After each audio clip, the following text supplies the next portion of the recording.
कधीही न थांबणारी मुंबई बरोबर 8 वर्षापूर्वी भेदरलेल्या अवस्थेत स्तब्ध झाली ती 26/11च्या भीषण हल्ल्यामुळे। मुंबईवर झालेल्या भीषण दहशतवादी हल्ल्याच्या आठवणी आजही ताज्या आहेत। नुसतं 26/11 म्हटलं तरीही त्या कटुस्मृती आजही जाग्या होतात। मुंबईवरील हा सर्वात भीषण अतिरेकी हल्ला होता। त्यानंतर सुरक्षेच्या अनेक उपाययोजनांची चर्चाही झाली, उपाययोजना करण्याचे दावेही करण्यात आले, पण प्रत्यक्ष स्थिती अजूनही भीषण आहे। सुरक्षेबाबत सरकार तर निद्रिस्त आहेच, पण जनताही आंधळी आणि बहिरी झाली आहे की काय अशी स्थिती दिसून आली आहे।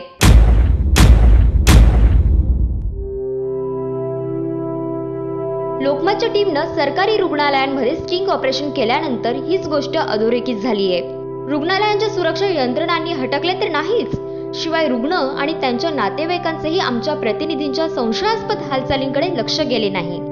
देशासह राज्याच्या कानाकोपऱ्यातून दुर्धर आजार आणि क्लिष्ट शस्त्रक्रियांसाठी अनेक रुग्ण त्यांच्या नातेवाईकांसह मुंबईच्या शासकीय आणि महापालिका रुग्णालयांची वाट धरतात। त्यामुळे मुंबईतील शासकीय आणि महापालिका रुग्णालय नेहमीच रुग्णांनी ओव्हरफ्लो असतात। अनेक जण गमतीनं मुंबईतील रुग्णालयात आओ जाओ घर तुम्हारा असं म्हटलं जातं, पण वस्तुस्थिती ही त्यातून निराळी नाहीये। हे लोकमतच्या स्टिंग ऑपरेशन मधून स्पष्ट झालंय। रुग्णालयांमध्ये होणाऱ्या गर्दीत संशयास्पद हालचालींकडे कोणाचेही लक्ष नसल्याचे भीषण वास्तव यातून समोर आलंय। मुंबई नेहमीच हाय अलर्टवर असल्याने रुग्णालयातही सुरक्षा रक्षकांची फौज तैनात असते।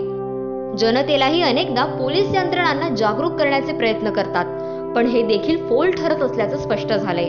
लोकमत प्रतिनिधी तोंडाला पूर्ण स्कार्फ बांधून गॉगल लावून पाठीवर शस्त्रधारी बॅग घेऊन सेंट जॉर्ज आरोग्य भवन, जे रुग्णालय, सायन रुग्णालय आणि टाटा रुग्णालय तसंच केएम रुग्णालयातही फेरफटका मारून आले। एकाही ठिकाणी प्रवेश करताना त्यांना कोणीही हटकलं नाहीये, हे विशेष।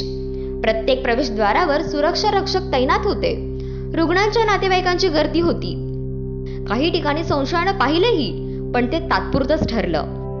पुढच्या काही सेकंदातच या व्यक्ती आपल्या कामात मग्न झाल्या आणि लोकमत प्रतिनिधी म्हणून निर्धास्तपणे पुढील कामगिरीवर निघून गेल्या।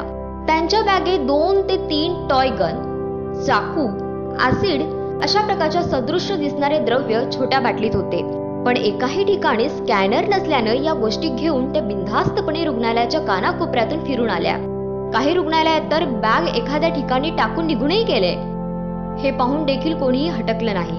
केवळ टाटा रुग्णालयात बसायला जागा हवी म्हणून उभ्या असणाऱ्या 3 व्यक्तींनी बॅग तुमची आहे ना इतकंच विचारलं। त्यामुळे 8 वर्षानंतरही मुंबईकर अजूनही सुरक्षेबाबत रामभरोसे असल्याचं चित्र दिसून आलंय।